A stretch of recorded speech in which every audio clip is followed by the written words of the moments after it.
நல்லது பண்றதுக்கு அரசியலுக்கு வாங்கடா, கொள்ளை அடிக்கிறது கொலை பண்றதுக்கு அரசியலுக்கு. ஓடி விளையாடு ஓய்ந்திருக்கலாகாது. அதுக்கு தான் சூப்பர் சரவணா ஸ்டோர்ஸ்ல சம்மருக்கு ஆடைகள் வாங்கும் போது அவுட்டோர் கேம்ஸ் ஃப்ரீ. ஓடு ஆடு விளையாடு. சூப்பர் சரவணா ஸ்டோர்ஸ் சம்மர் கோடையை கொண்டாடலாம். பெருசாக ஒரு எதிர்பார்க்கப்பட்ட ஒரு விஷயம் என்னன்னு பார்த்தீங்கன்னா மாற்றம்.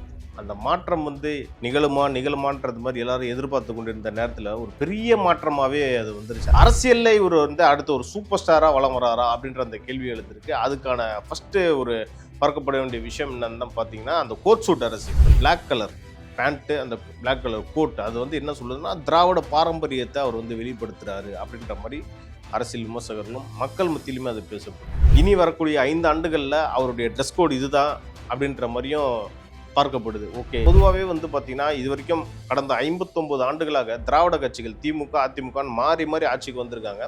அப்போல்லாம் 2 பேரும் பேக் அண்டில் திரைமறைவுகளில் ஒன்றா இருந்தாலும் வெளிப்படையாக அவங்க பார்த்துக்கும் போது ஒரு எதிரி மாதிரி அந்த தோற்றத்தை தான் காட்டுவாங்க. ஆனால் விஜய் அவர்கள் இப்போ ஒரு முக்கியமான ஒரு முடிவு எடுத்திருக்காராம். முன்னாள் முதல்வர் திரு ஸ்டாலின் அவர்களை நேரில் போய் பார்த்து அவங்களுடைய வாழ்த்துக்களையும் அவங்க நேரில் சந்தித்து பேச போகிறதாகவும் சொல்லப்படுது. இது ஒரு என்ன நமக்கு ஒரு இண்டிகேஷன் சொல்ல வருதுன்னு பார்த்தீங்கன்னா ஒரு நாகரிக அரசியல். பெண்கள் பல பேர் திரு விஜய் அவர்களுக்கு ஓட்டு போட்டிருக்காங்க. சில இடத்துல அந்த தொகுதிகளில் தாவேக வேட்பாளர் யாருன்னே தெரியாது, அவங்க முகம் கூட என்னன்னு தெரியாத போது திரு விஜய் அவர்களுக்கு மட்டும் விசிலுக்கு மட்டும்தான் நாங்கள் போட்டோம் அப்படின்ற மாதிரி பல பேர் வெளிப்படையாகவே சொன்னாங்க. அது உண்மையிலேயே எலெக்ஷன்லேயும் பிரதிபலிச்சிருக்கு. சிங்கப்பெண் பாதுகாப்பு படை அப்படின்ற ஒரு திட்டத்தையும் திரு விஜய் அவர்கள் தொடங்கியிருக்காரு. அதுக்கான கையெழுத்தையும் போட்டிருக்காரு. ஸோ இந்த திட்டத்துக்கு தமிழ்நாடு முழுவதும் ஐஜி தலைமையில் ஒரு சிறப்பு படை அமைக்கப்பட்டிருக்கு. அது அமலுக்கும் வந்துருச்சு. இப்போ போதைப்பொருள் புழக்கத்தை கட்டுப்படுத்தணும் அப்படின்ற மாதிரி அதுக்கும் ஒரு சிறப்பு படைகளை தமிழ்நாடு அரசு இப்போ அமைச்சிருக்கு. ஸ்டாலின் சார் டாக்ஸ் அப்படின்ற ஒரு விஷயத்தை அரசியல் ரீதியாக ஒரு விமர்சனமாக வச்சிருந்தார் திரு விஜய் அவர்கள். அதெல்லாமே கொண்டு அந்த மக்கள் பணிக்காக அதெல்லாமே செலவு செய்கிறாரா, செலவு செஞ்சால் உண்மையிலே தமிழ்நாடு இந்த அரசில் மாற்றத்தை சந்திக்குமா அப்படின்றதையும் நம்ம பொறுத்திருந்து பார்ப்போம். தமிழ்நாட்டில் ஒரு 70 வருஷத்துக்கு அப்புறம் ஒரு கூட்டணி ஆட்சி இருக்கிறது ஒரு புதுசாக இருக்கும். தங்க நகைகள் சோவரனுக்கு 3000 தள்ளுபடி, வைர நகைகளுக்கு 10,000 தள்ளுபடி, மேலும் பல சலுகைகளுடன் அக்ஷய சூப்பர் தங்க திருவிழா. Saravana store super jewellery, Chennai, Madurai, Coimbatore.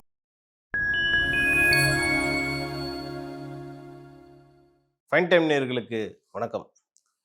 தமிழ்நாட்டில் குறிப்பாக இந்த நடந்து முடிஞ்ச சட்டமன்ற தேர்தலில் மக்கள் மத்தியில் பெருசாக ஒரு எதிர்பார்க்கப்பட்ட ஒரு விஷயம் என்னன்னு பார்த்தீங்கன்னா மாற்றம். அந்த மாற்றம் நிகழுமான்றது மாதிரி எல்லாரும் எதிர்பார்த்து கொண்டிருந்த நேரத்தில் ஒரு பெரிய மாற்றமாகவே அது வந்துருச்சு. அது அரசியல் மாற்றம் மட்டும் சொல்ல முடியாது, இனிமே நடக்கக்கூடிய நாட்களில் மாறும். அதுதான் உண்மையான மாற்றம் அப்படின்ற மாதிரி மக்கள் மத்தியில் இன்னைக்கு பேசப்படுது. அதை பற்றி தான் நம்ம இந்த வீடியோவில் பார்க்க போகிறோம். ஸோ முதல்ல திரு விஜய் அவர்கள் கடந்த திங்கட்கிழமை ரிசல்ட் வந்துச்சு, மே 4ஆம் தேதி. அப்போ தாவேகாக்கு 108 சீட்டு கிடைச்சிது.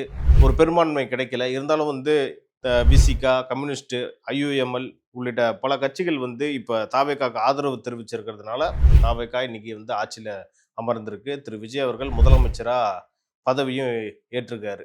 இதில் குறிப்பிட வேண்டிய விஷயங்கள் என்னன்னு பார்த்தீங்கன்னா, திரு விஜய் அவர்கள் நேற்று முதலமைச்சராக பதவி ஏற்றார்ல, எல்லாருமே எதிர்பார்க்கப்பட்ட விஷயம் என்னன்னு பார்த்தீங்கன்னா அவர் ஒரு பட்டு வேட்டி பட்டு சட்டையில் வருவார், ஒரு மாசா வருவார். என்னென்னா அந்த அழகிய தமிழ் மகன் படத்தில் அந்த வேட்டி சட்டையில் வருவார். அந்த மாதிரி தான் ஜோசப் விஜய் எனும் நான் அப்படின்ற மாதிரி ஒரு உரத்த குரலில் பதவி ஏற்க போகிறாருன்ற மாதிரி தமிழ்நாடே எதிர்பார்த்து கொண்டிருந்த நேரத்தில் சர்ப்ரைஸ் இதான் அப்படின்ற மாதிரி ஃபஸ்ட்டு காரில் வராரு. அந்த கான்வாயில் வரும்போது ஒரு ஒயிட் ஷர்ட், ஒரு ஃபார்மல் பேண்ட், அப்புறம் ஒரு பிளாக் கலர் பேண்ட், ஒரு ஃபார்மல் ட்ரெஸ்ஸில் வந்தார்ல.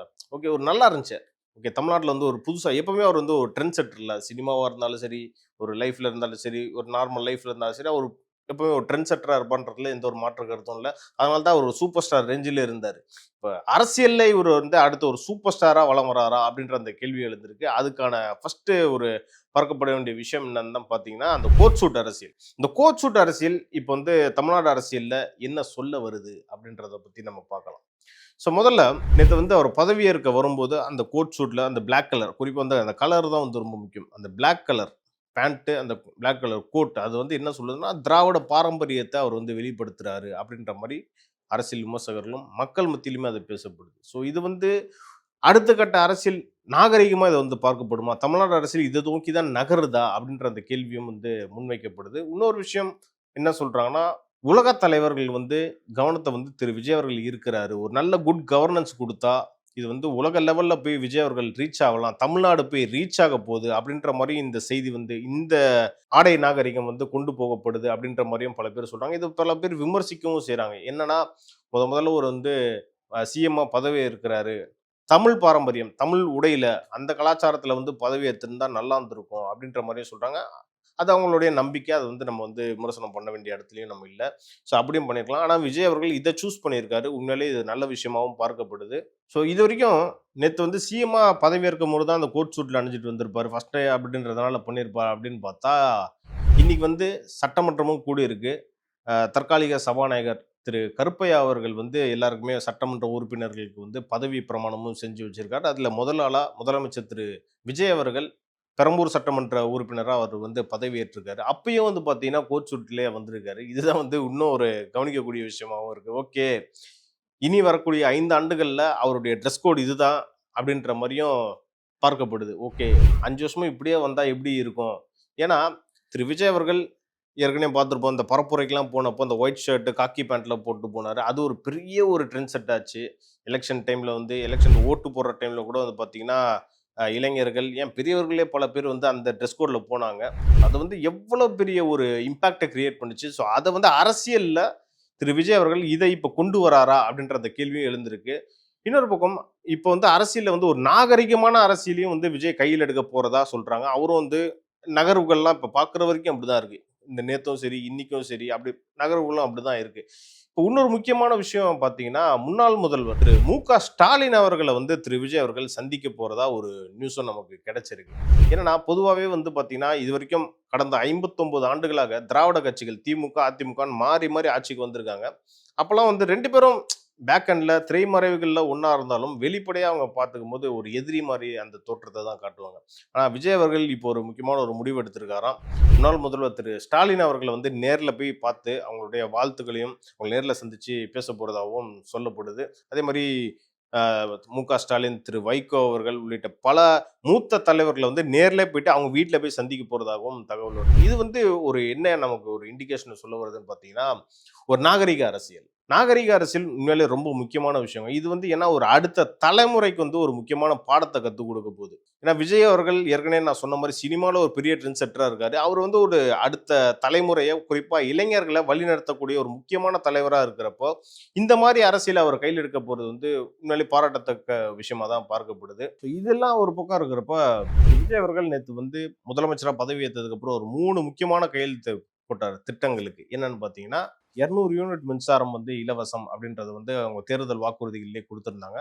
இப்போ வந்து 500 யூனிட், அதாவது அது 500 யூனிட் மற்றும் அதுக்குள்ள பயன்படுத்துறவங்களுக்கு வந்து 200 யூனிட் ஃப்ரீ அப்படின்ற மாரி சொல்லியிருந்தாங்க.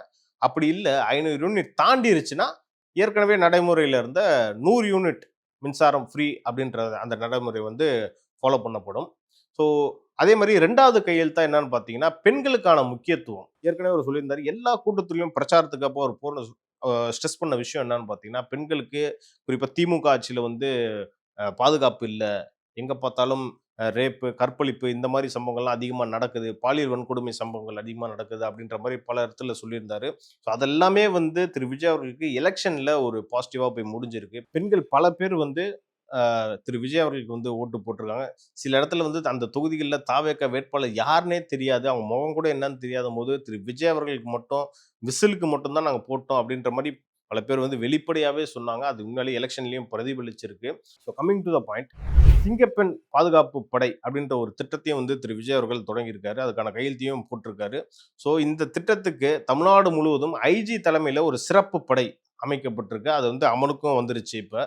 ஸோ அடுத்த கட்ட நாள்ல இனி வரக்கூடிய நாட்கள்ல வந்து பெண்களுக்கான பாதுகாப்பு வந்து முழு வீச்சில் இருக்கும் அப்படின்ற மாரி நம்ம எதிர்பார்க்கலாம். பெண்களுக்கு எதிரான குற்றங்களும் இந்த ஆட்சியில கம்மியாகும் அப்படின்ற மாரி நம்பிக்கை எனக்கு இருக்கு.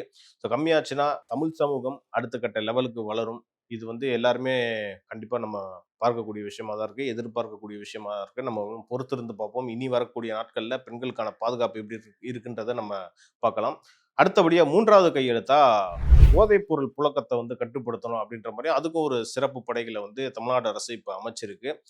அமைச்சு இந்த 24 மணி நேரத்திலே வந்து பாத்தீங்கன்னா பல பகுதிகளில் குறிப்பா அந்த கடந்த 24 மணி நேரத்திலே வந்து பாத்தீங்கன்னா காவல்துறையினர் பல்வேறு இடங்கள்ல கைப்பற்றப்பட்ட அந்த போதைப் பொருட்களை வந்து இப்ப எரிச்சிருக்காங்க. அந்த காட்சிகள்லாம் வந்து சமூக வலைதளத்துல வந்துகிட்டு இருக்கு. எப்படி திரு விஜய் அவர்கள் முதலமைச்சரா பதவியேற்ற இந்த 24 மணி நேரத்துல இவ்வளோ பெரிய மாற்றங்கள் வருதுன்னா, அடுத்து வரக்கூடிய 5 ஆண்டுகள்ல பல்வேறு மாற்றங்கள் தமிழ்நாடு சந்திக்கும். அதாவது மாற்றங்கள்னா, ஒரு நல்ல மாற்றங்கள். அடுத்த கட்ட லெவலுக்கு வந்து தமிழ்நாட கொண்டு போவாரு அப்படின்ற அந்த நம்பிக்கை மக்கள் மத்தியில இப்பவே கொஞ்சம் கொஞ்சமா வர ஆரம்பிச்சிருக்குன்னே நம்ம சொல்லலாம். ஸோ இது வந்து ரொம்ப ஒரு ஆரம்ப கட்ட நேரத்துல இருக்கும். நம்ம இப்போ வந்து இந்த 24 மணி நேரத்துல நடக்கக்கூடிய அந்த விஷயத்த மட்டும் தான் நான் உங்களுக்கு சொல்லியிருக்கேன். இனி வரக்கூடிய நாட்கள்ல என்னென்ன நடக்கும்? என்னென்ன மாற்றங்கள் வரும்? என்னென்ன திட்டத்தை திரு விஜய் அவர்கள் கொண்டு வர போறாரு அப்படின்றத நம்ம இன்னும் அடுத்தடுத்த நிகழ்ச்சிகளை நம்ம டீட்டெயிலா பேசலாம்.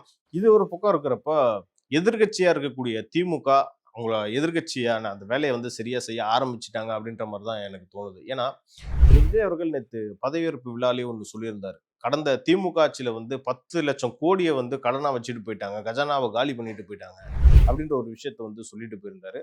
அதுக்கு உடனே ஒரு எதிர்வினை ஆற்றும் விதமாக முன்னாள் முதல்வர் திரு ஸ்டாலின், திமுக தலைவர் அவர் வந்து சொல்லியிருந்தாரு. அதாவது கடன் வந்து அந்த வரம்புக்கு உட்பட்டு தான் வந்து தமிழ்நாடு அரசு, முந்தைய தமிழ்நாடு அரசு வாங்கியிருக்கு அப்படின்ற விஷயத்தையும் சொல்லியிருந்தாரு.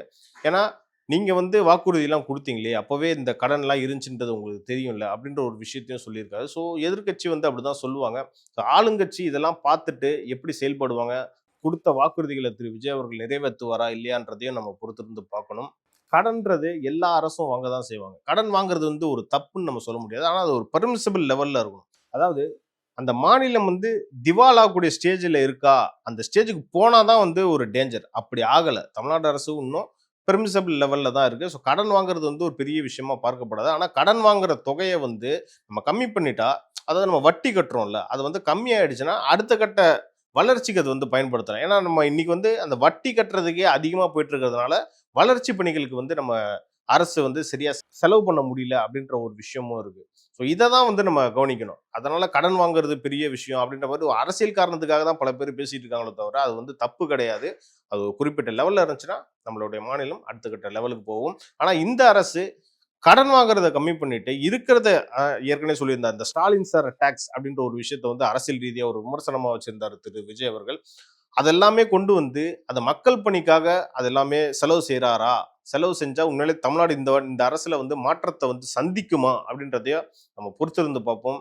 Let's wait and see. So அதிரடியான ஒரு களத்துக்கு வந்து நம்ம தயாராயிட்டோம் நேத்துல இருந்தே. அடுத்த 5 ஆண்டுகளுக்கு வந்து பல கண்டென்ட்ஸ் இருக்கு. ஏன்னா வந்து பாத்தீங்கன்னா இந்த கவர்மெண்ட் ஒரு மெஜாரிட்டி கவர்மெண்ட் கிடையாது, ஒரு கோயலேஷன் கவர்மெண்ட்ல தான் போயிட்டு இருக்கு, ஒரு கூட்டணி அரசா தான் இருக்கு. ஸோ கூட்டணி அரசு இருந்தாலே பல விஷயங்கள் அப்படியும் இப்படியுமா தான் இருக்கும். ஏன்னா மத்தியில கூட்டாட்சியா இருந்திருக்கு. தமிழ்நாட்டில் வந்து ஒரு 70 வருஷத்துக்கு அப்புறம் ஒரு ஒரு கூட்டணி ஆட்சி இருக்கிறது வந்து ஒரு புதுசா இருக்கும். ஏன்னா ஒரு 59 ஆண்டுகளா திராவிட கட்சிகள் மெஜாரிட்டியில் ஆண்டுட்டாங்க. ஸோ இந்த வாட்டி ஒரு புதுசா வந்திருக்க திரு விஜய் அவர்கள் ஒரு கோயலேஷன் கவர்மெண்ட்டை கொடுக்க போறாரு. அது எப்படி இருக்கும், ஊழல் இருக்குமா, ஏன்னா ஊழல் இல்லாத ஒரு தூய சக்தி அப்படின்ற மாதிரி தான் பல விஷயங்கள்ல சொல்லிட்டு இருந்திருக்காரு. அந்த வார்த்தைகள் வந்து அவருடைய செயல்பாடுகள்ல பிரதிபலிக்குமா இல்லையான்றத நம்ம பொறுத்திருந்து பார்ப்போம். நான் ஏற்கனவே சொன்ன மாதிரி தற்காலிக சபாநாயகர் திரு கருப்பையா அவர்கள் வந்து சட்டமன்ற உறுப்பினர்கள்லாம் வந்து பதவி பிரமாணம் செஞ்சு கொடுத்துட்டு இருந்தாரு. அப்போ வந்து ஆளா முதலமைச்சர் திரு விஜய் அவர்கள் வந்து வந்தார். பெரம்பூர் சட்டமன்ற உறுப்பினரா தன்னை வந்து பதவியேற்க வந்தப்போ கேமரா லைட்டா உதயநிதி அவர்களை வந்து ஃபோக்கஸ் பண்ணாங்க. அப்போ வந்து அவரோட ஃபேஸ் வந்து ரொம்ப டல்லா இருந்துச்சு. ஆயிரத்தா இருந்தாலும் 2வது வட்டியும் திமுக ஆட்சி தான் வரும், திராவிட மாடல் ஆட்சி 2வது 2.0 தொடரும் அப்படின்ட்டு பல விளம்பரங்கள் நம்ம ஒரு கடந்த 2 மாசமாவே நம்ம பார்த்துருப்போம். யூடியூபை திறந்தாலே ஸ்டாலின் வரட்டும், தமிழ்நாடு வெல்லட்டும் அப்படின்ற அந்த ஆடு தான் வந்து அதிகமாக இருக்கும். இவ்வளோ செலவு பண்ணியும் திமுக இப்படி ஒரு படுதோல்வியை சந்திச்சிருக்குன்னா திமுகவினர் மத்தியில் ஒரு பெரிய ஒரு ஒரு சோகத்தை தான் ஏற்படுத்தியிருக்கும். அந்த சோகத்தை தான் உதயநிதி அவருடைய முகத்தில் வந்து தெளிவாக தெரிஞ்சுது. ஆயிரதான் இருந்தாலும் திமுக தலைவர், முன்னாள் முதல்வர் ஸ்டாலின் அவர்களே இந்த வாட்டி ஒரு படுதோல்வியை சந்திச்சிருக்காருல்ல, கண்டிப்பாக இருக்க தான் செய்யும். அதோடைய வெளிப்பாடு தான் இன்னைக்கு உதயநிதி முகத்தில் தெரிஞ்சுதுன்றதை நம்ம கண்டிப்பாக பார்க்க முடியுது. ஸோ இது ஒரு இன்ட்ரெஸ்டிங்கான விஷயமா இருந்தாலும் திமுக எம்எல்ஏக்கள் பல பேர் வந்து பதவி ஏற்றுக்கிட்டாங்கல்ல சட்டமன்ற உறுப்பினர். அப்போ வந்து பல பேர் வந்து திரு விஜய் அவர்களை பார்த்து கை கூப்பி வணக்கம்லாம் தெரிவிச்சாங்க. அதெல்லாம் வந்து பார்க்கவே ரொம்ப நல்லா இருந்துச்சு. ஏன்னு சொன்னீங்கன்னா இதெல்லாம் வந்து ஒரு நாகரிக அரசியலாக நம்ம பார்க்கப்படுது. ஆனால் சில பேர்ன்றதோட செந்தில் பாலாஜி உள்ளிட்ட பல முன்னாள் அமைச்சர்கள், சேகர் பாபு, இவங்கெல்லாம் வந்து பார்த்தீங்கன்னா விஜய் அவர்கள் பக்கமே வந்து அவங்க திரும்பவே இல்லை. ஸோ இதெல்லாம் வந்து பார்க்குறப்போ ஓகே, ஒரு சம்பவம் இருக்கு சட்டமன்றத்தில் அடுத்த ஒரு 5 வருஷத்துல இருக்குன்றத நமக்கு தெளிவாக தெரியுது. அதே மாதிரி அதிமுகவினர் பல பேர் வந்து பார்த்தீங்கன்னா விஜய் அவர்களுக்கு வந்து வணக்கம்லாம் தெரிவிச்சு அவங்களும் பதிலுக்கு வந்து அவரும் வந்து வணக்கம்லாம் தெரிவிச்சாங்க. இன்னொரு விஷயம் சொல்லணும்னு பார்த்தீங்கன்னா தேமுதிக பொதுச் செயலாளர் பிரேமலதா அவர்கள் வந்து பார்த்தீங்கன்னா அவர் வந்து வணக்கம் சொல்றாங்க. அப்போ வந்து முதலமைச்சர் திரு விஜய் அவர்கள் எந்திரிச்சு நின்று அவங்களுக்கு வந்து வணக்கம் செஞ்சு ஒரு மரியாதை கொடுத்தாரு. அதே மாதிரி எதிர்க்கட்சி தலைவர் திரு உதயநிதி ஸ்டாலின் அவர்களுக்குமே வந்து பிரேமலதா அவர்கள் வணக்கம் சொல்றப்ப அவங்களும் வந்து ஏஞ்சி தான் நின்னாங்க. ஸோ இதெல்லாம் வந்து ஒரு ஒரு நாகரிகமான அரசியல் ஒரு மரியாதையா வெளிப்படுத்துறாங்களா, அதெல்லாம் பார்க்கவே நல்லா இருக்கு. ஸோ அடுத்தடுத்த நாட்கள்ல அடுத்தடுத்த சட்டமன்ற கூட்டத்தொடர்லாம் நடக்கும் போதே பல அதிரடி சம்பவங்கள்லாம் வந்து இந்த 17வது சட்டமன்றம்ல வந்து நடக்கும்ன்றதுல எந்த ஒரு மாற்று கருத்தும் இல்லை. So let's wait and see. இன்னொரு சிறப்பான விஷயம் என்னன்னு பார்த்தீங்கன்னா தாவேகால 108 எம்எல்ஏஸ் இருக்காங்க. அதுல 93 பேர் வந்து புதுமுகங்கள்.